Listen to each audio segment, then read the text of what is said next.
Quando eu joguei Zelda Breath of the Wild e perambulava pelo mundo de Hyrule, eu notei algo no meu estado psicológico. Eu estava constantemente curioso. Quando o jogo oferece um espaço tão grande de livre circulação, ele faz apelo a um tipo de diversão: a exploração.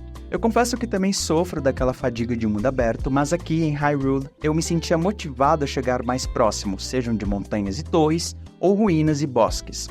Eu queria saber quais eram as possíveis interações, os desafios, ou mesmo segredos que eles guardavam.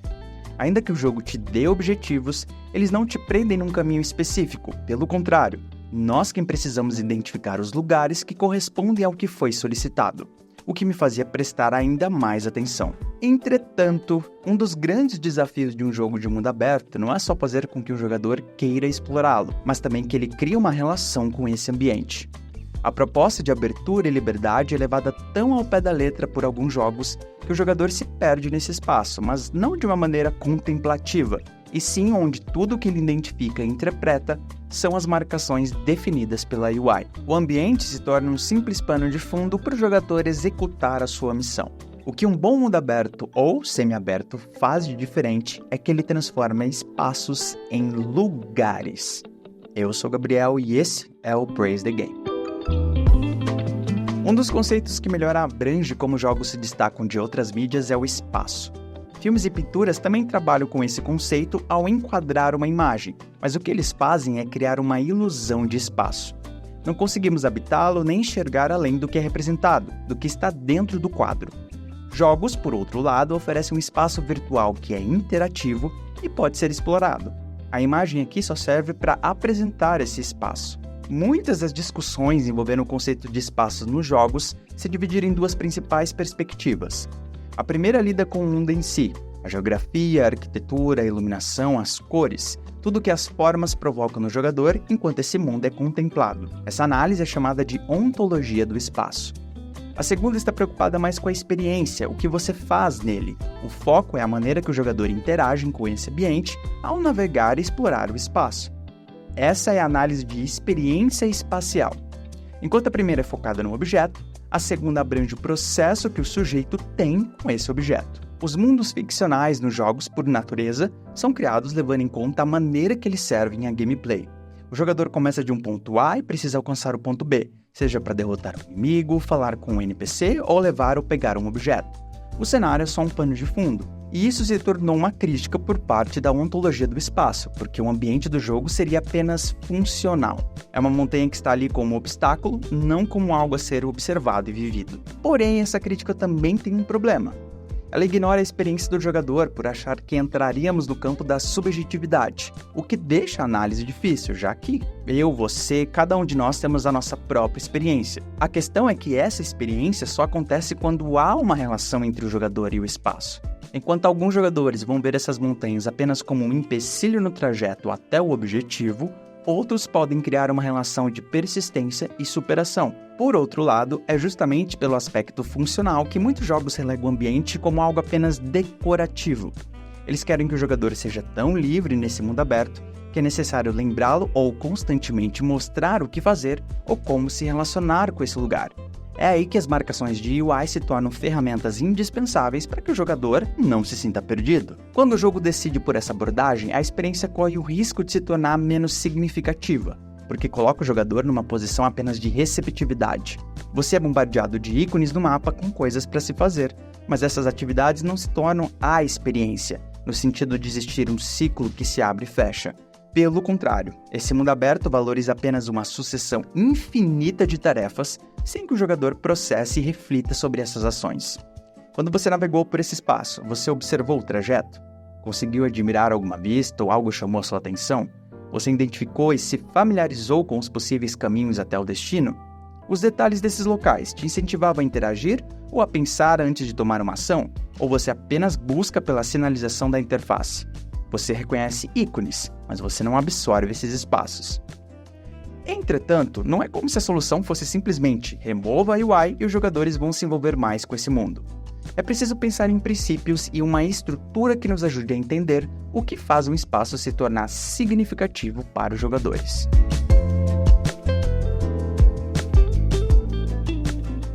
O pesquisador e professor em tecnologia e design interativo Mohamed Shidujaman propõe que a base de uma experiência significativa com o espaço em um jogo passa por 3 dimensões: orientação, identificação e tempo. É a partir delas que se cria uma relação homem-lugar. Nós reconhecemos e habitamos esse espaço que agora se torna um lugar. Orientação está associada à navegação, a maneira que o jogador navega pelo espaço de um ponto a outro. Mas o jogo precisa criar o desejo da exploração. O jogador precisa explorar de forma intencional e ativa. Você não foi até determinado local porque uma seta apontou, mas porque você avistou algo de interesse, descobriu como chegar até lá e agora processa o que esse espaço representa. Não só isso, você também sabe como voltar para o local de partida. E é essa familiarização que compõe essa dimensão. Mas existe um desafio. O jogador não deve ser guiado de forma explícita e intrusiva, mas também não deve ficar perdido sem saber para onde ir. Essa orientação precisa ser natural, ou seja, é a construção natural do espaço que guia o jogador. O game designer Marcelo Gomes Maureira definiu 4 padrões de level design que instigam a curiosidade no jogador em um mundo aberto: pontos extremos, obstruções visuais, elementos fora de lugar e conexões espaciais. Quando falamos de pontos extremos, nos referimos a locais que se destacam por sua altura ou profundeza. Montanhas em um mundo aberto sempre chamam a atenção por causa da sua grande proporção comparada com o resto do mundo. Elas conseguem ser avistadas à distância e de qualquer lugar. Breath of the Wild usufruiu ao máximo desse padrão. O design de Hyrule é todo baseado na regra do triângulo, em que o terreno é preenchido o máximo possível com formas triangulares. Dessa forma, o jogo vai criando um campo gravitacional, em que as formas mais altas, como as montanhas e torres, atraem o olhar. Quando o jogador se aproxima delas, ele consegue avistar as formas menores ao redor desses pontos. Além disso, essas estruturas também funcionam como obstruções visuais, porque não apenas instigam o jogador a tentar descobrir o que pode ter no seu cume, mas também descobrir o que se esconde atrás dessa montanha. Subnáutica também faz um ótimo trabalho com as profundezas. Conforme o jogador avança em distância do seu ponto inicial, ele começa a encontrar fendas cada vez mais fundas. É incrível o poder magnético que essas fossas têm. E se no início vamos descendo com certa tranquilidade para um nível mais baixo, quando a luz para de chegar e só vemos a escuridão profunda, ficamos ainda mais intrigados e, claro, com um tanto de medo. Perceba que essa escuridão também funciona como uma obstrução visual. O padrão da obstrução visual é justamente bloquear a sua visão para te incentivar a se aproximar e descobrir o que esse bloqueio esconde. Uma construção, uma formação geológica ou mesmo um fenômeno natural como um nevoeiro. Jogos estratégicos como os do gênero RTS adotaram a tática do Fog of War, que consiste em apresentar um mapa com regiões escurecidas e elas só se revelam conforme o jogador envia suas unidades para explorá-las. Sem surpresa, esse design também funcionaria bem no mundo aberto como o de Skyrim e dentro do contexto de uma região fria. Além das montanhas, Breath of the Wild trabalha bem com isso ao criar pequenos bosques isolados em um terreno aberto, ou mesmo quando descobrimos áreas como Lost Woods. Depois de um tempo de jogo, é normal que o jogador se acostume com esse mundo virtual e crie seus próprios padrões mentais de como ele é organizado. Por causa disso, vai ser comum ele ignorar alguns locais. Navegar por uma área árida como um deserto num cenário distópico faz você esperar por mais rochas, areia e construções destruídas e abandonadas. Mas talvez não uma nave pousada com alienígenas hostis como em Fallout New Vegas. Ou quando você cavalga por densas florestas em The Witcher 3 e encontra santuários e mausoléus no meio da mata, o que te faz descer do cavalo e investigar. É esse o design do elementos fora de lugar. É você quebrar essa expectativa apresentando um objeto novo em que o jogador não reconheça dentro daquele contexto, e por isso consegue atrair a sua atenção. Mas não precisa ser um grande contraste, situações mais sutis funcionam muito bem. Ao explorar Hyrule, você acaba encontrando pedras alinhadas de maneira suspeita, flores agrupadas em numeração crescente, ou mesmo estátuas com bandejas que esperam uma oferenda. Situações que apontam algo fora do normal. Por fim, conexões espaciais é o incentivo que o jogador tem em navegar por um espaço para entender as suas interconexões. Em Xenoblade Chronicles, você vai se deparar com pontes, platôs, entradas de cavernas, ou às vezes subsolos que estão fora de alcance, já que você não consegue escalar, o pulo não é tão alto e você ainda pode morrer numa queda. Você se sente bastante motivado a tentar encontrar os caminhos que acessam esses locais e entender como eles se conectam, principalmente quando há uma recompensa te atraindo. É comum que o acesso, na verdade, nem esteja tão próximo, mas sim um ponto mais distante do mapa, o que te coloca numa posição mais ativa para descobrir como se orientar. A dimensão da orientação busca estimular que o jogador conheça o espaço virtual ativamente e não apenas como observador. Quando Assassin's Creed Origins foi lançado, o jogo chegou com seu maior mapa até então e trazia o apelo da representação do Egito Antigo. No entanto, se de um lado o mapa enorme prometia ainda mais liberdade para o jogador, por outro, trabalhar com todo esse escopo se tornou um grande desafio em como fazer o jogador explorar esse espaço. A solução foi apresentar um mapa abarrotado de ícones para sinalizar as quests e fazer o jogador se aproximar dos diferentes locais desse mundo. Pareceu haver uma preocupação tão grande de como o jogador iria navegar e não se perder, ou ser eficiente em consumir esses ícones, que até um sistema de navegação automática foi implementado para levar o jogador quando cavalgando. Não faltou elogios por parte do público sobre a arte de ambiente ou mesmo os pequenos detalhes que enriquecem a ambientação, como a rotina dos NPCs. Mas isso no fim te coloca numa posição de espectador. Não à toa o jogo acabou lançando um modo turista em que você faz uma tour pelo Egito Antigo. Em Assassin's Creed Valhalla, eles trocaram os pontos de interrogações por esporádicos pontos de luzes que aparecem conforme você avança pela campanha, sem criar toda aquela ansiedade no jogador.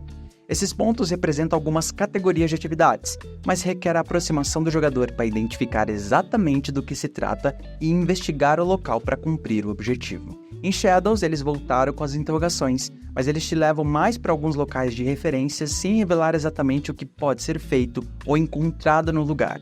Um guia mais explícito foi deixado mais como uma opção para ativar e desativar nas configurações. Eles poderiam usufruir mais de uma arquitetura natural, mas com certeza são abordagens mais envolventes e ativas do que foi tentado antes. Quanto mais os jogadores olham seus arredores e decidam por si mesmo onde explorar, mais essa dimensão ganha força. Para complementar esse tópico, eu recomendo que você assista depois ao meu vídeo sobre navegação.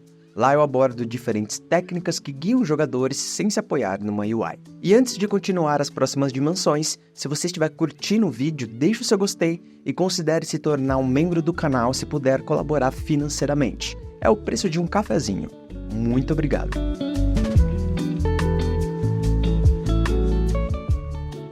Identificação é a dimensão em que criamos uma relação de lar com o espaço. Depois de explorar e transformar um espaço estranho em familiar, você começa a se estabelecer e moldar uma identidade com esse lugar. É muito comum mundos abertos apresentarem cidades, reinos, vilarejos e aldeias e tentar evocar no jogador esse senso de pertencimento, de como ele é bem-vindo àquele lugar. Porém, não se trata aqui de atrair o jogador meramente pela técnica artística e tecnológica na representação gráfica de um lar, mas sim a experiência que o jogador tem com ele. É por isso que a identificação não acontece necessariamente com uma casa. Podemos definir a identificação de um lar em 3 aspectos: pertencimento, segurança e centro do mundo.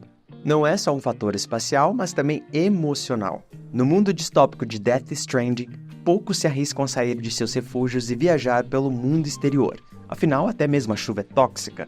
Depois de passar um tempo do lado de fora enfrentando um terreno ardiloso e inimigos humanos e entidades sobrenaturais, o jogador pode sempre voltar ao seu quarto privado. Aqui o jogador pode se preparar reorganizando seus equipamentos e acessórios e criar granadas com seus fluidos corporais e tomar bebidas para ganhar um boost temporário, recuperar a estamina e o estresse do bebê, fazer leitura de e-mails e entender mais sobre esse mundo, ter acesso ao Fast Travel, além, é claro, de ter um momento mais pessoal com o protagonista. É por meio dele que o jogador estabelece uma relação de segurança e onde o Sam pode ser ele mesmo. Aqui ele não precisa usar uma roupa especial. O sistema de fadiga no jogo faz com que você precise tirar um tempo para descansar, e nenhum lugar é tão efetivo nessa recuperação quanto o quarto privado. Ele é sempre encontrado nas principais estações e você pode construir um em um local que achar mais apropriado. Isso permite que o jogador crie seus próprios centros nesse mundo devastado e faça dele um lugar menos hostil com um quarto privado mais próximo. E como eu disse antes, o conceito de identificação não precisa de uma construção. É o que vemos, por exemplo, em Elden Ring. A ideia é a mesma da fogueira da franquia Dark Souls, mas aqui é chamado de locais de graça. Toda vez que o jogador avista um desses, ele se sente seguro e aliviado. Quando sentamos diante da graça, sabemos que nenhum inimigo vai nos atacar. Podemos subir de nível e adicionar novas habilidades e magias, repor os frascos de vida e mana, e podemos conversar com a Melina e saber mais sobre esse mundo. E ainda estabelecemos um novo ponto de teleporte. A cada novo local de graça, o jogador se sente mais confortável em explorar os arredores numa região nova e estranha, porque ele sabe para onde voltar se necessário. É ali que ele recupera o fôlego e se prepara melhor para os perigos. E se tudo der errado, é nesse lugar que ele vai renascer. Uma associação ainda mais clara de identidade ser um lugar que sempre retornamos e recomeçamos. Por outro lado, em Breath of the Wild você pode conquistar literalmente a sua própria casa e ainda reformá-la. Mas ao contrário da expectativa, não seria surpresa descobrir que muitos jogadores não conseguiram criar uma identificação com esse lar. Esse não é um lugar que você vai voltar com muita frequência. O principal benefício é que aqui há uma cama em que você pode dormir e recuperar sua vida completamente. Mas voltar aqui durante as viagens por Hyrule pode não valer a pena e você pode encontrar soluções mais eficientes e até melhores, como dormir nas pousadas. Essa casa não funciona como um centro de mundo onde você retorna para se reorganizar, se preparar ou buscar segurança. Na verdade, eu diria que muitos jogadores seguiram com essa empreitada por causa de uma quest seguinte em que você ajuda a construir uma vila, o que é bem mais interessante. Entretanto, essa casa tem uma qualidade que envolve a nossa última dimensão, o tempo. A relação entre tempo e lugar pode ser descrita também por 3 aspectos. O lugar como uma pausa temporal, a ligação com o lugar por causa da sua intensidade e não da sua duração, e o lugar como um memorial, principalmente por causa de seus objetos.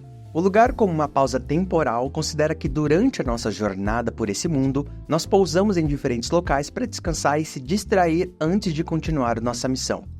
De certa forma, esse aspecto também abrange situações que eu mencionei na dimensão anterior, já que essas dimensões estão conectadas, mas aqui ela se expande para locais transitórios.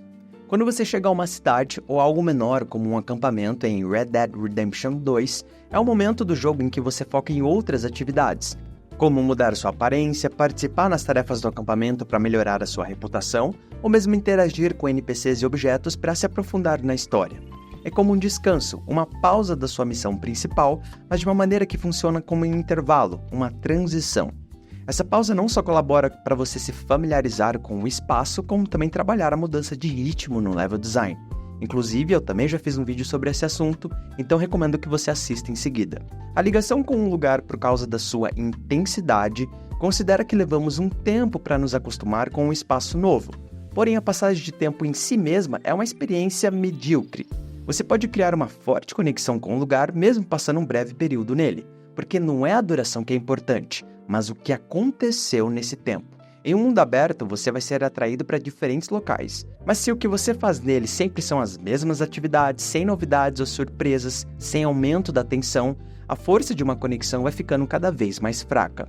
É por isso que mesmo um visual ou estruturas únicas de um espaço pode não impactar se o jogador está apenas repetindo o que ele fez e experienciou em outros lugares. Em The Witcher 3, a condução das narrativas nas side quests é o que faz você se lembrar de lugares como essa torre assombrada por fantasmas. O drama por trás da maldição e a revelação do que realmente aconteceu é o que marca o jogador. Agora, quando você visita lugares apenas para cumprir o mesmo objetivo, como destruir um ninho de monstros, a ligação com esse lugar não tem a mesma força. É pensando nesse aspecto que um bom mundo aberto divide bem os lugares de maior desafio como um boss, ciente de que esse lugar vai ser marcado por causa dessa vitória e um momento de grande expectativa. Mas não precisa tanto. Interações e desafios que só surgem uma vez também reforçam essa conexão. Eu fiquei bastante surpreso e curioso quando eu me deparei com essa floresta em volta de escuridão no Zelda, até porque eu nem tinha reparado nesse lugar antes no mapa. Nele você precisa navegar no escuro, sendo criativo com as fontes de luz e descobrir o que esse lugar esconde. Nenhum outro lugar do jogo oferece uma experiência igual. E finalmente, o lugar como um memorial são lugares que as memórias aparecem nos objetos visíveis. São esses objetos que ancoram o tempo. Em Monster Hunter Worlds, você pode ter o seu próprio quarto e decorá-lo de diferentes formas. Mas o mais interessante aqui é que você pode decorar com souvenirs que você traz de suas aventuras, como plantas, animais, estátuas, pinturas e diversas outras coisas que você também obtém explorando e fazendo quests. Esses objetos te lembram das suas conquistas e desafios que você enfrentou. São uma recordação das suas aventuras. E é o que também acontece naquela sua pequena casa em Zelda. Apesar de não ter sido bem sucedida na dimensão de identificação, a casa consegue se tornar um lugar por causa desse mesmo sistema, só que em menor escala. Você pode expor as espadas, os escudos e os arcos que você encontra pelo mundo. Muitos deles são raros ou mesmo atrelados a alguma narrativa, como as armas dos campeões que morreram tentando proteger Hyrule. Como esses equipamentos se quebram depois de um tempo de uso, uma alternativa é guardá-los e transformar esse espaço num lugar de lembranças. Orientação, identificação e tempo são 3 dimensões que, quando trabalhadas juntas, conseguem transformar um espaço em um lugar. Elas nos ajudam a entender por que alguns espaços são mais significativos que outros. É importante ressaltar que nem todo lugar precisa ser significativo, afinal é justamente por causa do contraste com outros espaços superficiais que esses se destacam. Agora, existe um outro fator que pode influenciar a impressão dessas dimensões: os objetivos.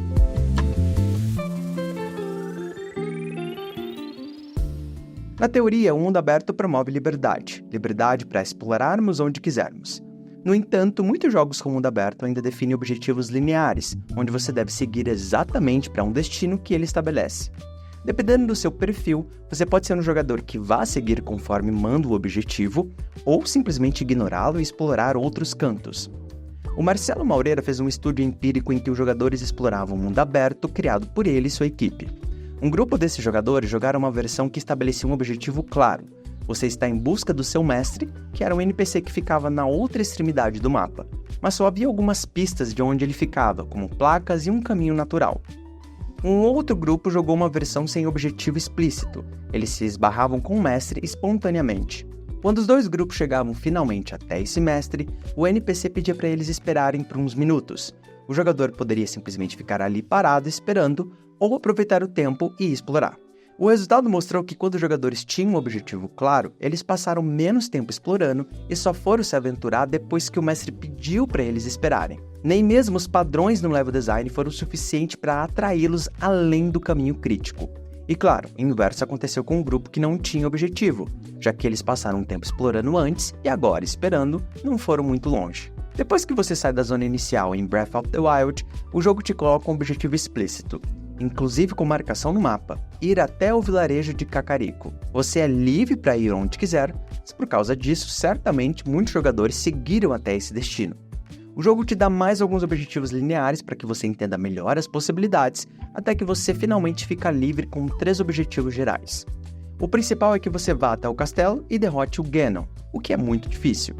Antes, você pode procurar e derrotar as bestas divinas, ou cumprir um outro objetivo, encontrar os locais de memória em que as únicas pistas são fotografias. Nesse ponto do jogo não há marcações nem linearidade. O jogador precisa investigar esse mundo e descobrir as coisas. Não existe uma ordem. Fica claro que o jogo entende que se ele está oferecendo uma experiência de liberdade, ele também precisa abranger esse aspecto nos seus objetivos. Muito parecido com o estudo, os jogadores seguiram por um caminho determinado conforme o jogo pediu e então tiveram um passe livre para ir onde quiser.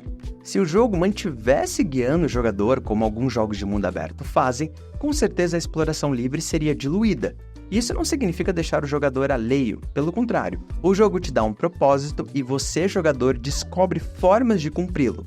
É muito diferente de uma situação em que o jogador está tentando descobrir o que o jogo quer que ele faça. Uma outra abordagem interessante é a estrutura adaptativa de Uncharted The Lost Legacy.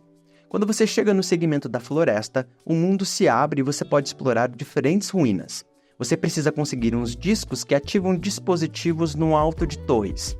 O jogo tem cinemáticas determinadas para cada interação nessas torres, o que se torna um problema porque comprometeria a coerência.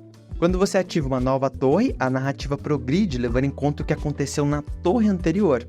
A solução óbvia seria fazer o jogador visitar essas ruínas de uma ordem específica, ainda que o jogo te dê liberdade de exploração.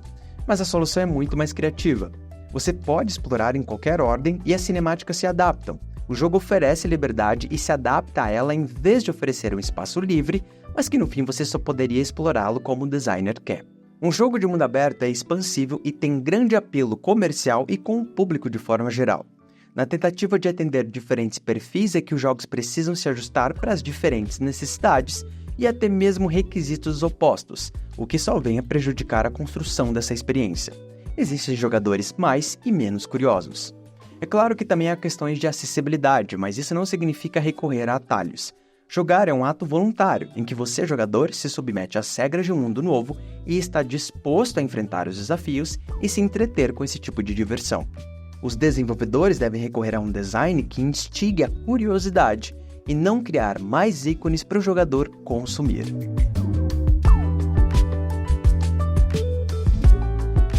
Muito obrigado por assistir até aqui. Não se esqueça de curtir e se inscrever no canal caso ainda não seja um inscrito. Um abraço e até a próxima!